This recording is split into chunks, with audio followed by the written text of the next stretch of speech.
اب عرش کہاں ہے ذرا یہ دیکھیں. تھوڑی سی بات ہے, بات آگے بڑھاؤں گا میں, پہلے سمجھ لیجئے گا عرش کہاں ہے. پہلے آسمان کے نیچے جو 3 کہکشائیں ہیں, سب سے نزدیک والی کہکشاں, اس نزدیک والی کہکشاں کی روشنی کو زمین پر آنے میں 3 ارب سال لگتے ہیں. سب سے نزدیک میں جو کہکشاں ہے اس کی روشنی زمین پر آنے میں 3 ارب سال لگتے ہیں. میڈیم بیچ میں جو کہکشاں ہے اس کہکشاں کی روشنی کو زمین پر آنے میں 10 ارب سال لگتے ہیں. 10 ارب سال. جبکہ روشنی کی رفتار کتنی ہے ذہن میں بٹھائیے گا. میں کسی کو بھی کھڑا کر کے پوچھ سکتا ہوں میں نے کیا بتایا ہے, یاد رکھیے گا. جس کی گردن جھکی ہوگی اسی کو کچھ پہلے کھڑا کروں گا. قریبی کہکشاں کی روشنی کو زمین پر آنے میں 3 ارب سال لگتے ہیں. میڈیم بیچ میں جو کہکشاں ہے اس کہکشاں کی روشنی کو زمین پر آنے میں 10 ارب سال لگتے ہیں. اور روشنی کی رفتار کتنی ہے, یعنی کتنی تیز اسپیڈ سے وہ روشنی چل رہی ہے, تب اس کو 10 ارب سال لگتے ہیں. ایک سیکنڈ میں 3 لاکھ میل. اس سے پہلے کے سائنٹسٹ لوگ تحقیق کر کے کہتے تھے 1 سیکنڈ میں 1,86,000 میل. موجودہ سائنس کہتی ہے 1 سیکنڈ میں 3 لاکھ میل کی رفتار سے روشنی چلتی ہے, تب اس کو زمین پر آنے میں کتنا سال لگتا ہے 10 ارب سال. آنکھ بند کرو کھولو 1 سیکنڈ ہو گیا. آنکھ بند کرو کھولو 1 سیکنڈ ہو گیا. اتنی دیر میں کتنی رفتار طے کر لی روشنی نے 3 لاکھ میل. 60 سیکنڈ میں 1 منٹ میں کتنی رفتار ہو گئی, 1 گھنٹے میں کتنی ہوگی, 1 دن میں کتنی ہوگی, 1 ہفتے میں کتنی ہوگی, 1 مہینے میں کتنی ہوگی, 1 سال میں کتنی ہوگی, 1000 سال میں کتنی ہوگی, 1 لاکھ سال میں کتنی ہوگی, 1 ارب سال میں کتنی ہوگی 10 ارب سال لگتے ہیں. جبکہ یہ بیچ والی کہکشاں ہے, ابھی اس سے اوپر سب سے آخری کہکشاں تو ابھی باقی ہے. اس روشنی کو زمین پہ آنے میں 10 ارب سال لگتے ہیں. اور سب سے اوپر جو کہکشاں ہیں موجودہ سائنس کہتی ہے اس روشنی کو چلے ہوئے آسمان سے, اس روشنی کو کہکشاں سے چلے ہوئے 20 ارب سال تو ہو چکے ہیں, لیکن اس کی روشنی ابھی تک زمین پر نہیں آئی ہے. یہ پہلے آسمان کے نیچے کی کہکشاں کا حال ہے, ابھی پہلا آسمان نہیں آیا. 20 ارب سال پہلے آخری کہکشاں کی روشنی چلی تھی, لیکن 20 ارب سال گزر جانے کے بعد بھی ابھی وہ روشنی زمین پر نہیں آئی. ابھی اس کو کتنا اور عرصہ لگے گا کچھ پتہ نہیں ہے. سائنٹسٹ کہتے ہیں کہ ابھی کوئی پتہ نہیں ہے کہ کتنے سال اور لگیں گے اس کو زمین پر آنے میں. اس کے اوپر اور بہت اوپر پہلا آسمان, پھر پہلے آسمان سے دوسرے آسمان پر آپ جائیں گے تو پھر عمر لگے گی 500 سال. پہلے یہ پہلے آسمان پر پہنچی آپ, اس کے بعد پہلے آسمان سے دوسرے آسمان پر جائیں گے تو پھر عمر چاہیے 500 سال. دوسرے آسمان سے تیسرے آسمان پر جائیں گے تو پھر عمر چاہیے 500 سال. تیسرے آسمان سے چوتھے آسمان پر جائیے پھر عمر چاہیے 500 سال. چوتھے سے پانچویں پر 500 سال, پانچویں سے چھٹے پر 500 سال, اور چھٹے سے ساتویں پر 500 سال. اب ساتویں آسمان کے اوپر بھی ابھی عرش نہیں آیا. پڑھی حدیثیں بخاری وغیرہ کی, 7ویں آسمان کے اوپر پھر 500 سال کا سفر کریے تو ایک سمندر. اللہ تعالیٰ کا عرش پہلے سمندر میں تھا, اللہ کا عرش پہلے سمندر میں تھا. حدیثیں ہمیں یہی بتاتی ہیں 7ویں آسمان پر سفر کرنے کے بعد 500 سال کا, اس کے بعد میں آئے گا سمندر, پھر اس سمندر کو کراس کریے 500 سال میں, اس کے بعد پھر سفر کریے, سمندر کو کراس کرنے کے بعد پھر عرش کا نمبر آتا ہے, پھر سفر کریے 500 سال کا, پھر اللہ کا عرش. اس عرش پر اللہ جب اوس بن صامت نے اپنی بیوی خولہ بنت ثعلبہ سے زہار کر لیا، جب اوس بن صامت نے اپنی بیوی خولہ بنت ثعلبہ کو اپنے اوپر ماں کی طرح حرام کر لیا، اور سنیے منظر، انت علیہ کظہر امی، غصے میں کہہ دیا تو مجھ پر میری ماں کی طرح حرام ہو گئی۔ غصہ ٹھنڈا ہوا تو اللہ کے نبی کے پاس بھیجا، دروازہ کھٹکھٹایا، اللہ کے نبی نے دروازہ کھولا، اور جیسے ہی دروازہ کھولا تو حضرت عائشہ کھڑی ہیں، خولہ بنت ثعلبہ کہتی ہے میں آپ کے نبی سے، اللہ کے رسول سے میں ملنے آئی ہوں، اجازت ملتی ہے۔ اللہ کے نبی اور خولہ بنت ثعلبہ گفتگو کر رہے ہیں، خولہ کہہ رہی ہیں اے اللہ کے نبی، مجھے میرے شوہر نے مجھے اپنی ماں کی طرح حرام کر لیا ہے، غضب ہو گیا ہے، بچوں کو کون کھلائے گا پلائے گا، ہمارے لیے کوئی راستہ بتائیے ہم کیا کریں۔ اللہ کے نبی فرماتے ہیں اب کوئی راستہ نہیں ہے، اب تم اپنے شوہر پر حرام ہو چکی ہو، تم ان کے لیے جائز نہیں ہو، اب تو تم حرام ہو چکی ہو۔ اللہ کے رسول کے پاس کوئی وحی نہیں آئی تھی، ابھی تک کوئی احکام نازل نہیں ہوئے تھے، اس لیے اللہ کے نبی منع کر دیے۔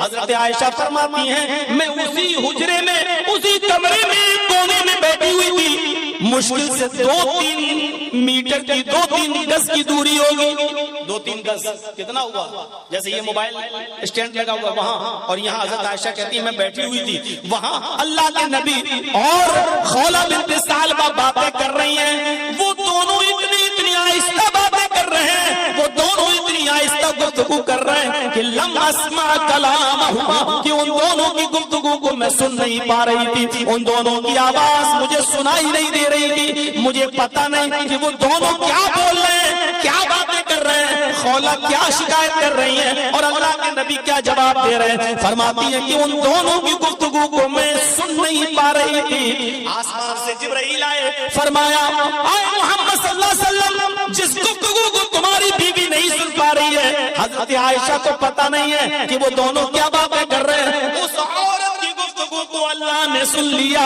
قد سمع اللہ قول التی تجادلک فی زوجہا وتشتکی الی اللہ۔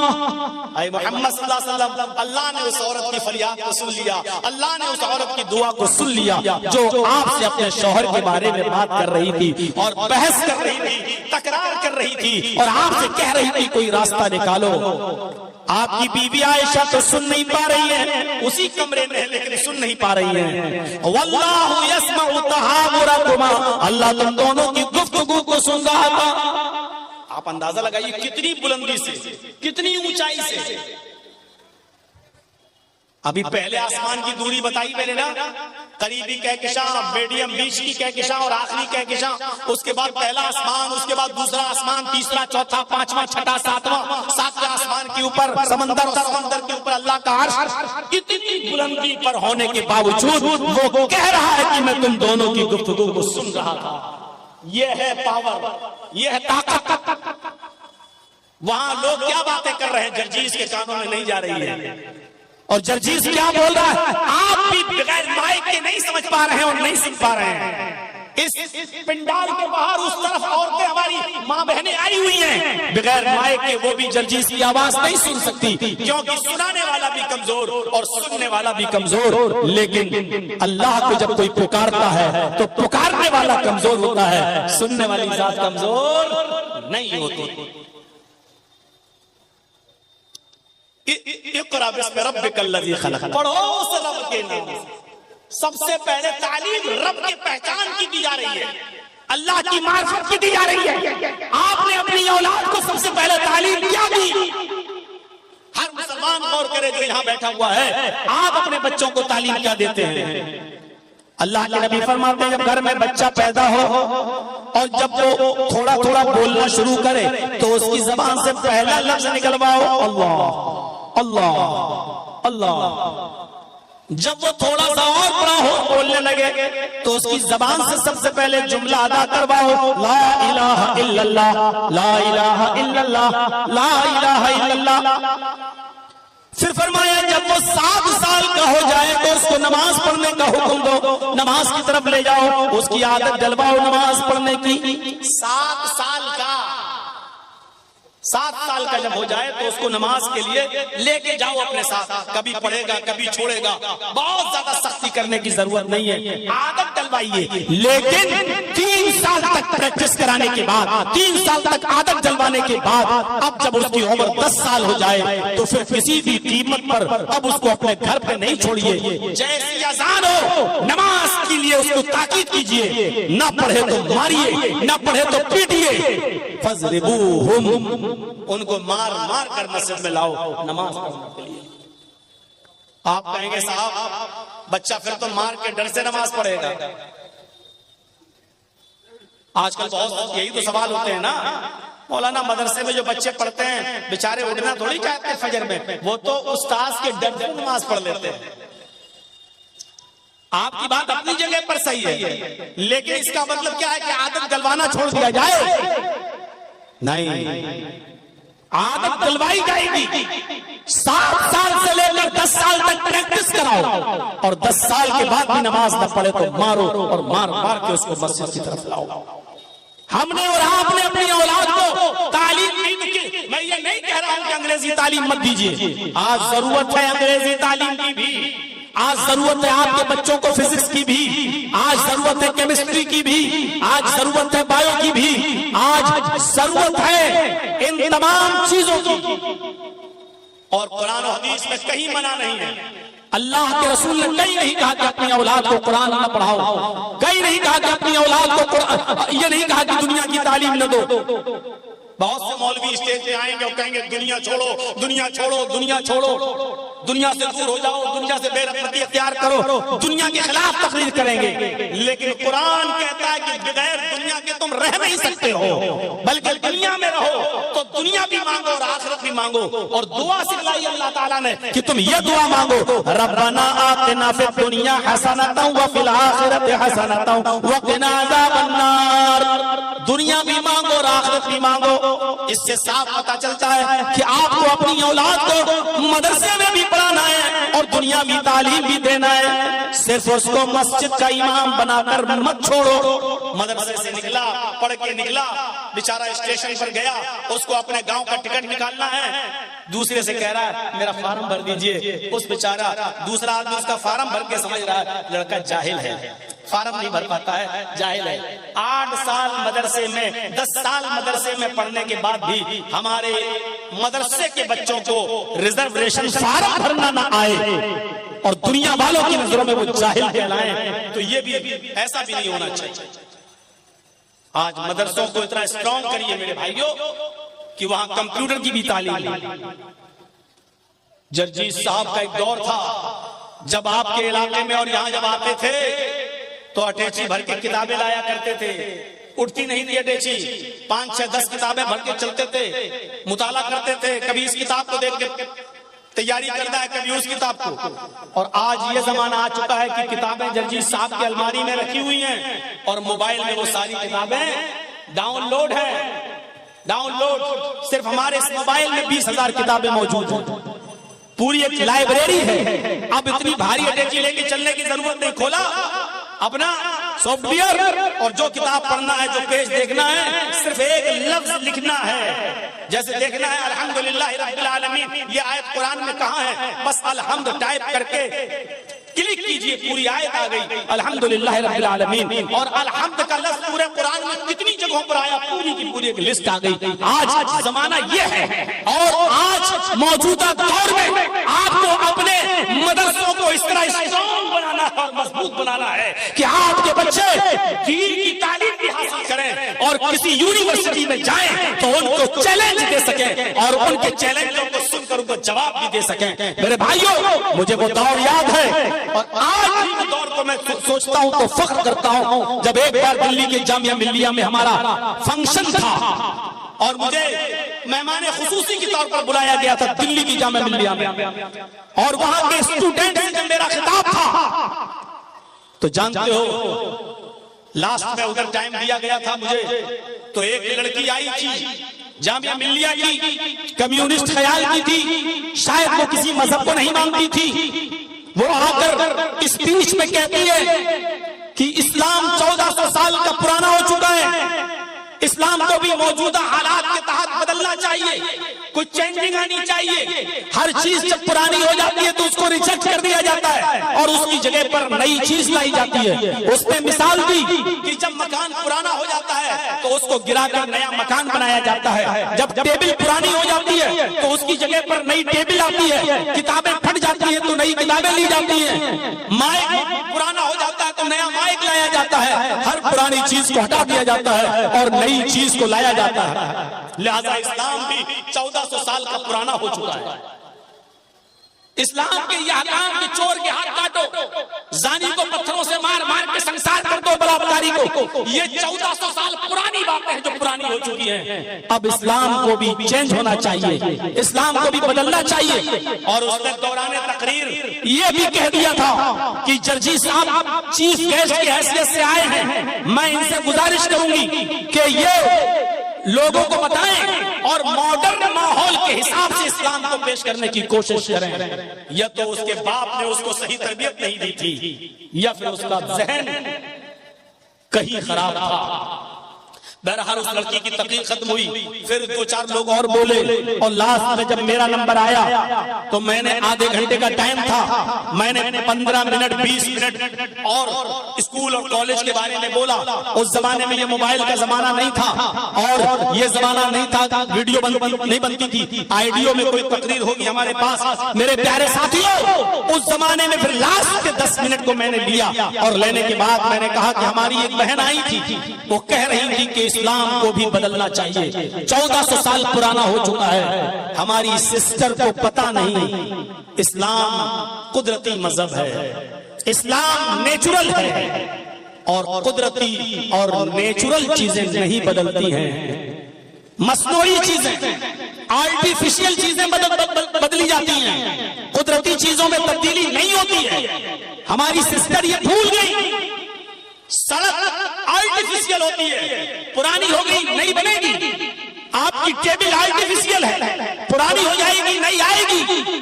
لیکن مجھے ایک بھی کوئی قدرتی چیز ایسی بتائیے میری بہن، مجھے ایک بھی نیچرل چیز ایسی بتائیے جو پرانی اور بدل گئی ہو.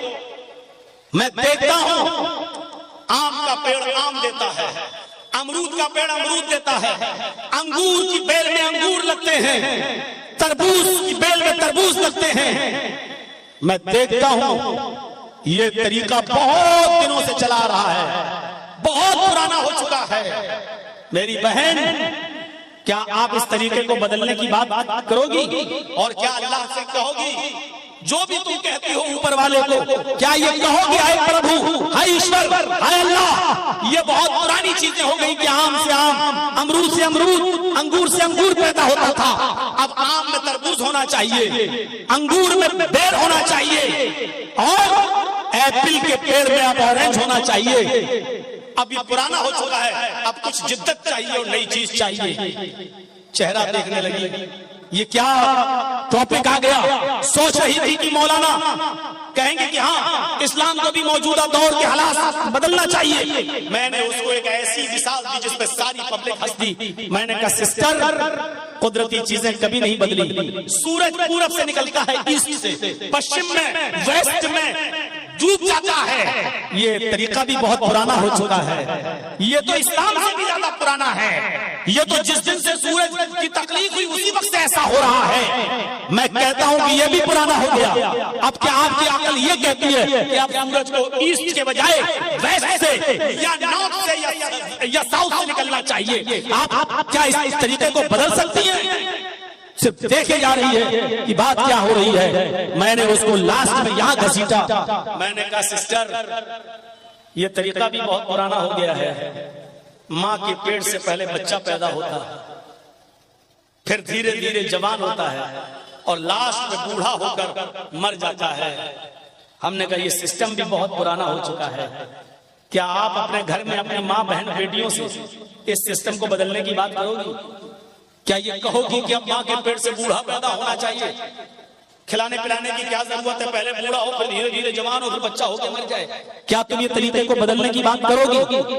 پھر میں تھوڑا جوش میں آیا اور پھر میں نے چیختے ہوئے کہا میری بہن، یہ ساری قدرتی چیزوں کو تم نہیں بدل سکتی ہو.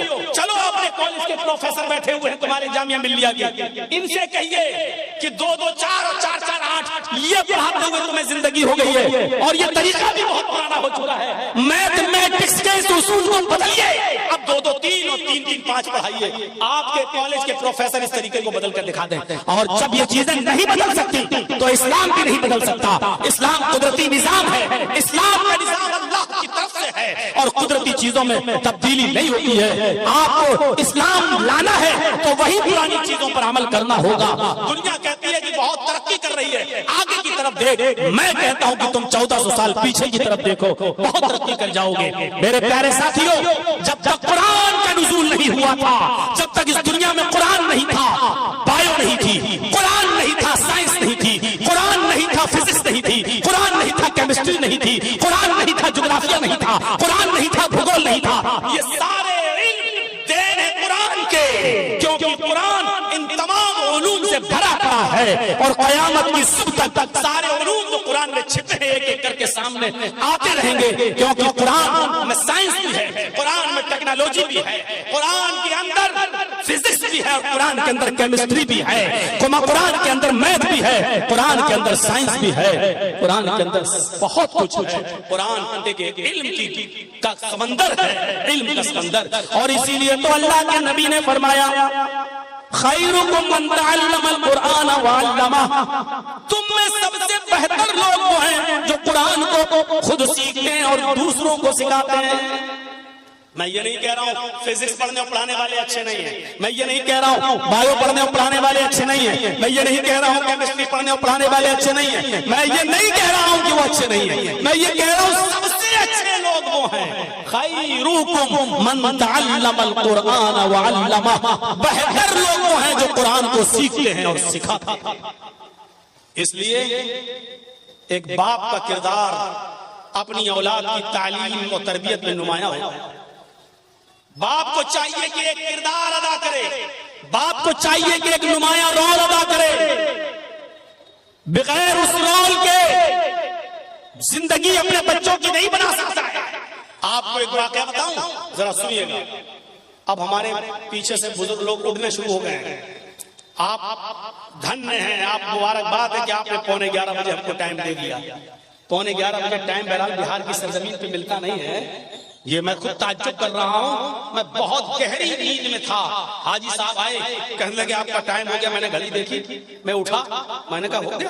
ہم سے تو کہا تھا 1 بجے ٹائم آئے گا. حاجی صاحب کہنے لگے لوگ چلے جائیں گے، اس لیے طے یہ ہوا کہ ان کو پہلے دے دیا جائے. جلدی آئیے، آپ کے بعد بھی کسی کو بولنا. میں خود شوق رہ گیا کہ آج اتنی جلدی ٹائم، اور جب دیا ہے تو میرے بھائیوں سن لیجئے، باپ کی تربیت ایک اہم رول ہوتی ہے، اور باپ سے زیادہ ماں کی تربیت. ان دونوں چیزوں پر میں آؤں گا. پہلے باپ کی تربیت دیکھ لو. یوسف علیہ السلام کا معاملہ آپ جانتے ہی ہوں گے، سنا ہوگا آپ نے، علماء سے سنا ہوگا. چھوٹے تھے، بھائی لوگ لے گئے اور کنویں میں پھینک دیا. اپنے باپ کے پاس آئے سارے بچے، اور روتے ہوئے کیا کہنے لگے؟ یا ابانا انا ذهبنا نستبق وتركنا يوسف عند متاعنا فاكله الذئب. اے میرے ابو جان، ہم یوسف کو اپنے ساتھ لے گئے، اپنے سامان کے پاس یوسف کو بٹھا دیا اور کہا کہ تم اس سامان کی دیکھ ریکھ کرنا. ہم لوگ کھیل کود میں لگ گئے اور یوسف کو بھیڑیا کھا گیا. شارٹ کر دیتا ہوں اس واقعے کو، لمبا واقعہ ہے.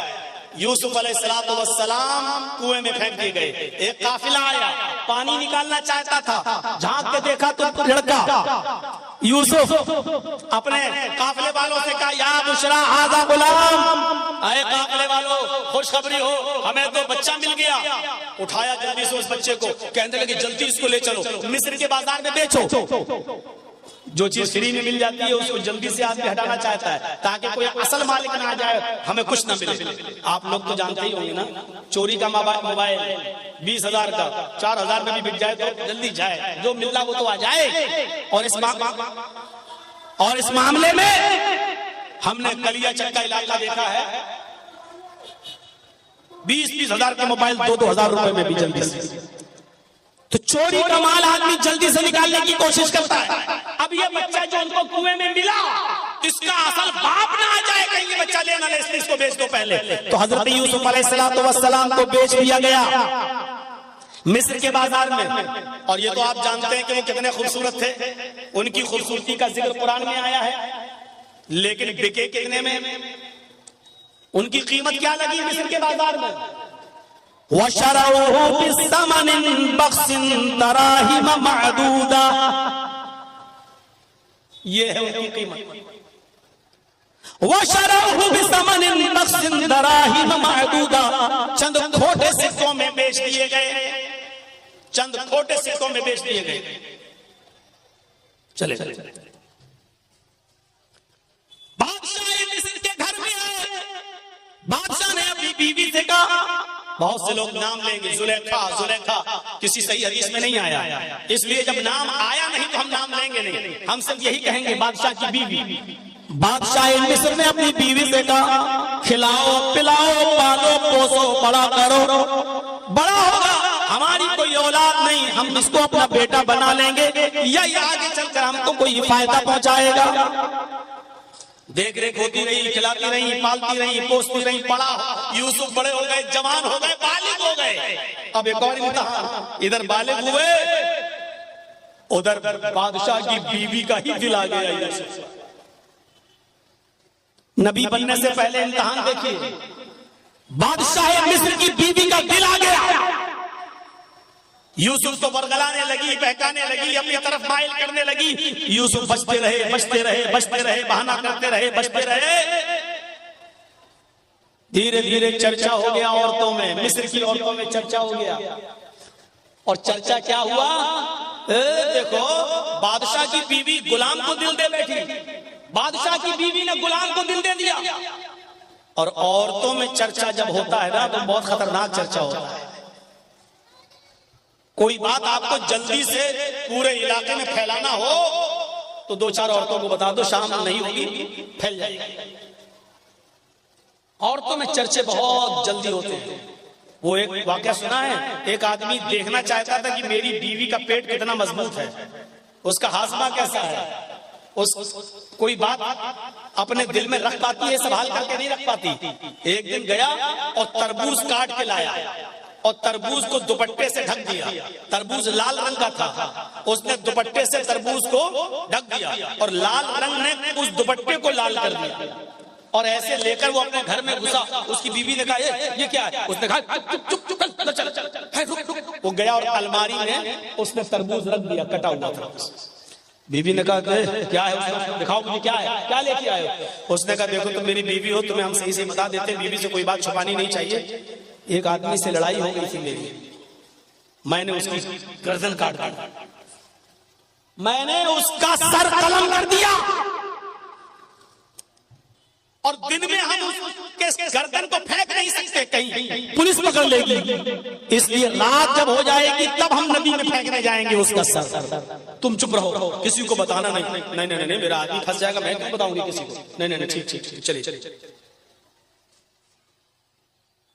4 بجے کے آس پاس، 3 بجے کے آس پاس دن میں اس نے تربوز رکھا تھا الماری میں، اور مغرب کی اذان ہونے تک پولیس آ گئی اس کے گھر۔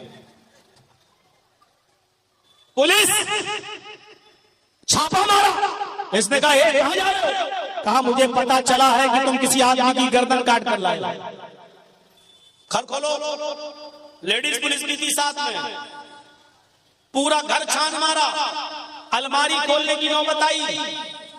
کہا صاحب میں آپ کو خود ہی بتا دیتا ہوں، میں نے کسی کا سر نہیں کاٹا واٹا ہے، آپ نے میرا پورا گھر چیک کر لیا ہے، اس الماری کو بھی چیک کر لیجئے، میں خود کھول دیتا ہوں۔ الماری کھولی اس آدمی نے، کہا صاحب آپ سر نہیں کاٹا ہے، یہ تربوز کے میں نے 2 ٹکڑے کر دیے تھے، تربوز کو میں نے دوپٹے میں لپیٹ لیا تھا، اور اس تربوز کو میں نے لا کر یہاں رکھ دیا۔ تربوز لال تھا اس لیے دوپٹہ لال ہو گیا۔ بیوی کو میں نے صرف یہ کہا کہ میں ایک آدمی کا سر کاٹ کے لایا، یہ دیکھنا چاہتا تھا کہ بیوی پر کتنا بھروسہ کیا جائے، یہ عورتیں پیٹ کی کتنی مضبوط ہوتی ہیں، یہ دیکھنا چاہتا تھا۔ سر دیکھ لیا، آج کے بعد یقین آ گیا کہ کوئی بات بھی بیوی تک کو بتانے کے لائق نہیں۔ پولیس والے بھی تربوز دیکھ کے ہنسنے لگے اور کہنے لگے کہ تمہیں آج تجربہ ہوا، ہم بھی پولیس میں ہیں، لیکن خاص بات ہم بھی اپنی بیوی کو نہیں بتاتے ہیں. مسئلہ مشہور ہے یہ، عورتوں میں چرچا ہو گیا. یوسف کو اپنا دل دے بیٹھی بادشاہ کی بیوی. اب اس کی جب بدنامی ہونے لگی چاروں طرف تو اس نے کہا اچھا عورتوں کی چالیں بڑی خطرناک ہوتی ہیں، جانتے ہو نا؟ اور نہ جانتے ہو تو میں آپ کو بتاؤں، میری ماں بہنیں ناراض ہو رہی ہوں گی یہ مولوی کیا کہہ رہا ہے، غصہ مت ہوئیے. قرآن نے خود کہا ان کیدکن عظیم، ان عورتوں کی چالیں بہت خطرناک ہوتی ہیں. عورتوں کی چال صرف کھڑے ہو کر اگر 2 آنسو بہا دے تو آپ دیوانے ہو جائیں گے. کتنا ظلم ہوا ہے بیچاری پر، دیکھو بیچاری کیسے رو رہی ہے. ارے اس کے آنسو ہی میں تو سارے ظلم چھپے ہوئے ہیں. کتنی جلدی آدمی 4 طرف آدمیوں کھڑا ہو، وہ عورت رو دے بیچ میں تو چاروں کو ہمدردی آ جائے گی. بہن روتے نہیں ہیں، ارے نہیں نہیں نہیں، سب اس سے ہمدردی کرنے لگیں گے. قرآن کی آیت پر اعتبار کریے، ان کیدکن عظیم، ان عورتوں کی چالیں بڑی خطرناک ہوتی ہیں. اب بادشاہ مصر کی بیوی نے چال چلی، ساری عورتوں کی دعوت دے دی، ساری عورتوں کو بٹھا دیا، ایک ایک پھل سب کو سامنے پھل رکھ دیے، ایک ایک چھری دے دی اور کہا جاؤ پھل کھاؤ. ساری عورتیں کاٹ کاٹ کے پھل کھانے لگی. ادھر یوسف سے کہا یوسف ان کے سامنے سے گزر جاؤ. یوسف علیہ السلام ان عورتوں کے سامنے سے گزرے. ان عورتوں نے جیسے ہی دیکھا یوسف علیہ السلام کے حسن کو، ان کی خوبصورتی کو، ادھر دیکھا ادھر پھل کے بجائے ہاتھوں پر انگلیاں چھریاں چلا دی. انگلی کٹ رہی ہے اور وہ دیکھتی چلی جا رہی ہے. انگلی کٹ رہی ہے لیکن دیکھ رہی ہے، تکلیف نہیں ہو رہی ہے. کبھی کبھی آپ بہت تیز ایکسیڈنٹ کر جائیں اور آپ کا سر کسی دیوار سے بہت تیز ٹکرا جائے تو اس وقت آپ کو تکلیف نہیں ہوگی. 15 منٹ کے بعد، 20 منٹ کے بعد، آدھے گھنٹے کے بعد آپ کو درد کی تکلیف ہوگی. ایسے ہی یہ عورتیں یوسف کے حسن کو دیکھ کر شستر رہ گئیں.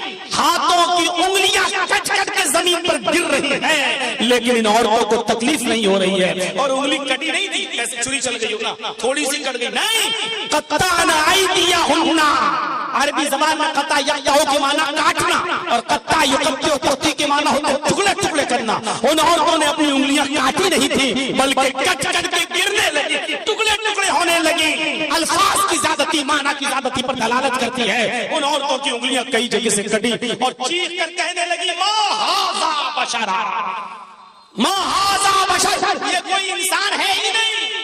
آئے بادشاہ مصر کی بیوی تو کس کی سواری ہے، یہ تو انسان لگتا ہی نہیں ہے. ان ھذا الا ملک کریم، یہ تو کوئی بزرگ فرشتہ نظر آتا ہے، یہ تو کوئی فرشتہ دکھائی دیتا ہے. فرشتہ دکھائی دیتا ہے. یعنی ابھی صرف بادشاہ مصر کی بیوی کا دل تھا، اب مصر کی ساری عورتوں کا دل آ گیا. اب ساری چاہنے لگی یوسف میرے ہو جائیں، یوسف ہماری طرف مائل ہو جائیں. اب بادشاہ کی بیوی نے کہا دیکھا تم تانے مارتی ہو نا، اب بتاؤ میرا کیا قصور ہے، بتاؤ میری کیا غلطی ہے، جو میں چاہتی ہوں یوسف سے وہی تم لوگ بھی چاہ رہی ہو، بتاؤ میرا کیا قصور ہے. اور وہی دھمکی دی بادشاہ کی بیوی نے. ذرا دھمکی سنیے.